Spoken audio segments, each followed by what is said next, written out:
إلا الله وأشهد أن محمدا رسول الله وأشهد أن عيسى عبد الله ورسوله. الله أكبر.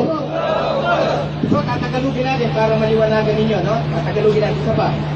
Sumasaksi ako na walang ibang Diyos na dapat sambahin maliban kay Allah ang tagapaglikha. At sumasaksi din ako na si Muhammad ay sugo at propeta ni Allah. At sumasaksi din ako, naniniwala na si Jesus ay sugo, propeta ni Allah. Allahu Akbar. Ang Diyos ay dakila. Ibig sabihin ng Allahu Akbar, mga kapatid.